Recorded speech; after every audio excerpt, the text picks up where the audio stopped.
திருத்தூதர் பணிகள் அதிகாரம் 9. இதற்கிடையில் சவுல் சீறி எழுந்து ஆண்டவரின் சீடர்களை கொன்றுவிடுவதாக அச்சுறுத்தி வந்தார். தலைமை குருவை அணுகி, இந்த புதிய நெறியை சார்ந்த ஆண் பெண் யாராயிருந்தாலும் அவர்களை கைது செய்து எருசலேமுக்கு இழுத்து கொண்டு வர தமஸ்கு நகரில் உள்ள தொழுகை கூடங்களுக்கு கடிதங்களை கேட்டு வாங்கினார். இவ்வாறு அவர் புறப்பட்டு சென்று தமஸ்குவை நெருங்கிய போது திடீரென வானத்திலிருந்து தோன்றிய ஓர் ஒளி அவரை சூழ்ந்து வீசியது. அவர் தரையில் விழ, சவுலே, சவுலே, ஏன் என்னை துன்புறுத்துகிறாய் என்று தம்மோடு பேசும் குரல் ஒன்றை கேட்டார். அதற்கு அவர், ஆண்டவரே, நீர் யார் என கேட்டார். ஆண்டவர், நீ துன்புறுத்தும் இயேசு நானே. நீ எழுந்து நகருக்குள் செல். நீ என்ன செய்ய வேண்டும் என்பது அங்கே உனக்கு சொல்லப்படும் என்றார். அவரோடு பயணம் செய்தோர் இக்குரலை கேட்டனர். ஆனால் ஒருவரையும் காணாமல் வாயடைத்து நின்றனர். சவுல் தரையிலிருந்து எழுந்தார். தம் கண்கள் திறந்திருந்தும் அவரால் எதையும் பார்க்க முடியவில்லை. எனவே அவர்கள் அவருடைய கைகளை பிடித்து அவரை தமஸ்குவுக்கு அழைத்துச் சென்றார்கள். அவர் 3 நாள் பார்வையற்றிருந்தார். அந்நாள்களில் அவர் உண்ணவும் இல்லை, குடிக்கவும் இல்லை. தமஸ்குவில் அனனியா என்னும் பெயருடைய சீடர் ஒருவர் இருந்தார். ஆண்டவர் அவருக்கு தோன்றி அனனியா என அழைக்க, அவர், ஆண்டவரே, இதோ அடியேன் என்றார்.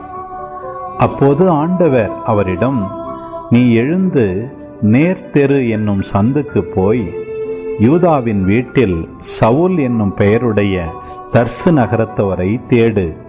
அவர் இப்போது இறைவனிடம் வேண்டிக் கொண்டிருக்கிறார். அனனியா என்னும் பெயருடைய ஒருவர் வந்து தாம் மீண்டும் பார்வையடையுமாறு தம் மீது கைகளை வைப்பதாக அவர் காட்சி கண்டுள்ளார் என்று கூறினார். அதற்கு அனனியா மறுமொழியாக, ஆண்டவரே, இம்மனிதன் எருசலேமில் உள்ள இறை மக்களுக்கு என்னென்ன தீமைகள் செய்தான் என்பதை பற்றி பலர் கூற கேட்டிருக்கிறேன். உம் பெயரை அறிக்கையிடும் அனைவரையும் கைது செய்வதற்காக தலைமை குருக்களிடமிருந்து அதிகாரம் பெற்று இங்கே வந்திருக்கிறான் என்றார். அதற்கு ஆண்டவர் அவரிடம், நீ செல்.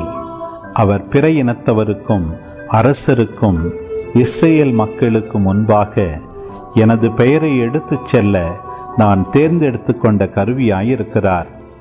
என் பெயரின் பொருட்டு அவர் எத்துணை துன்புற வேண்டும் என்பதை நான் அவருக்கு எடுத்து காட்டுவேன் என்றார்.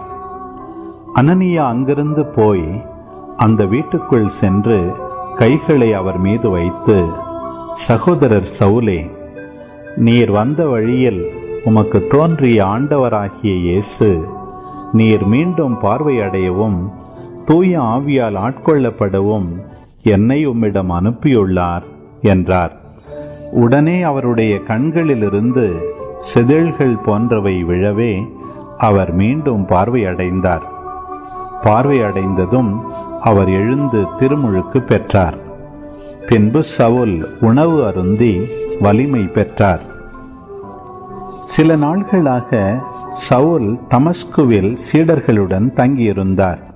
உடனடியாக அவர் இயேசுவே இறைமகன் என்று தொழுகை கூடங்களில் பறைசாற்றத் தொடங்கினார். கேட்டவர் அனைவரும் மலைத்து போய், எருசலேமில் இந்த பெயரை அறிக்கையிடுவோரை ஒழிக்க முற்பட்டவன் இவன் அல்லவா? அவ்வாறு அறிக்கையிடுவோரை கைது செய்து தலைமை குருக்களிடம் இழுத்துச் செல்லும் எண்ணத்தோடு இங்கே வந்தவன்தானே இவன் என்றார்கள். சவுல் மேன்மேலும் வல்லமை பெற்றவராய் இயேசுவே கிறிஸ்து என்பதை மெய்ப்பித்து தமஸ்குவில் வாழ்ந்து வந்த யூதர்கள் அனைவரும் மனம் குழம்பச் செய்தார்.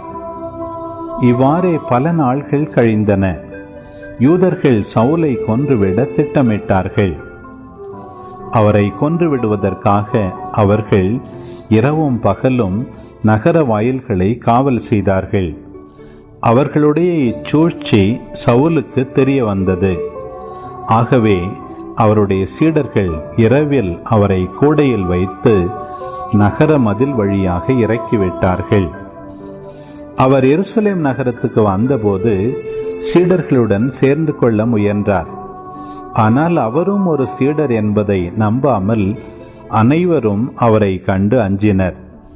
பர்னபா அவருக்கு துணை நின்று அவரை திருத்தூதர்களிடம் அழைத்துச் சென்றார். பவுல் ஆண்டவரை வழியில் கண்டது பற்றியும் ஆண்டவர் அவரோடு பேசியது பற்றியும் அவர் தமஸ்குவில் இயேசுவின் பெயரால் துணிவுடன் உரையாடியது பற்றியும் பர்னபா அவர்களுக்கு விளக்கி கூறினார். அதன் பின் சவுல் அவர்களோடு சேர்ந்து எருசலேமில் அங்கும் இங்குமாக சென்று ஆண்டவரின் பெயரால் துணிவுடன் பேசி வந்தார். கிரேக்க மொழி பேசும் யூதரிடம் சென்று அவர்களோடு வாதாடினார். அவர்கள் அவரை கொன்றுவிட முயன்றார்கள். ஆனால் அவரோடு இருந்த சகோதரர்கள் இதை அறிந்து அவரை செசரியாவுக்கு கூட்டிச் சென்று அங்கிருந்து தர்சு நகருக்கு அனுப்பி வைத்தார்கள். யூதேயா, கலிலேயா, சமாரியா ஆகிய பகுதிகளிலெல்லாம் திருச்சபை வளர்ச்சியுற்று ஆண்டவருக்கு அஞ்சி நடந்து அமைதியில் திளைத்து தூய ஆவியாரின் துணையால் பெருகி வந்தது. பேதுரு எல்லா இடங்களுக்கும் சென்று வந்தார். ஒரு நாள் லித்தாவில் வாழ்ந்த இறைமக்களிடம் வந்து சேர்ந்தார். அங்கே அவர் 8 ஆண்டுகள் முடக்குவாதத்தால் படுக்கையில் கிடந்த ஐனேயா என்னும் பெயருடைய ஒருவரை கண்டார். அவரிடம், ஐனேயா, இயேசு கிறிஸ்துவும் பிணியை போக்குகிறார், எழுந்துவும் படுக்கையை நீரே சரிப்படுத்தும் என்று பேதுரு கூறினார். உடனே அவர் எழுந்தார். லித்தாவிலும் சாரோனிலும் வாழ்ந்து வந்தவர்கள் அனைவரும் அதை கண்டு ஆண்டவரிடம் திரும்பினார்கள். யோப்பா நகரில் தபித்தா என்னும் பெயருடைய பெண் சீடர் ஒருவர் இருந்தார். அவர் தொர்க்காய் என்றும் அழைக்கப்பட்டார். நன்மை செய்வதிலும் இரக்கச் செயல்கள் புரிவதிலும் அவர் முற்றிலும் ஈடுபட்டிருந்தார். உடல் நலம் குன்றி ஒரு நாள் அவர் இறந்துவிட்டார்.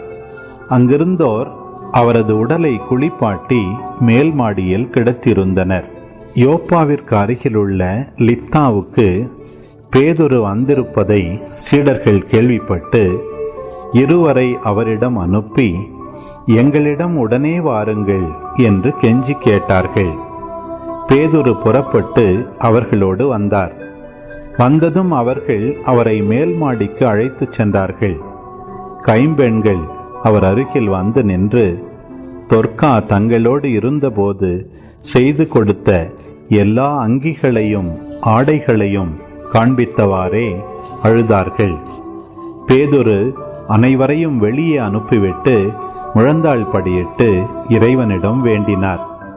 அவரது உடலின் பக்கமாக திரும்பி, தபித்தா, எழுந்திடு என்றார். உடனே அவர் கண்களை திறந்து பேதுருவை கண்டு எழுந்து உட்கார்ந்தார். பேதுரு அவருடைய கையை பிடித்து எழுந்து நிற்கச் செய்தார். இறை மக்களையும் கைம்பெண்களையும் கூப்பிட்டு அவர்கள் முன் அவரை உயிருடன் நிறுத்தினார். இது யோப்பா நகர் முழுவதும் தெரிய வரவே ஆண்டவர் மீது பலர் நம்பிக்கை கொண்டனர். யோப்பாவில் உள்ள தோல் பதனிடும் சீமோன் என்பவரிடம் பேதுரு பல நாள் தங்கியிருந்தார்.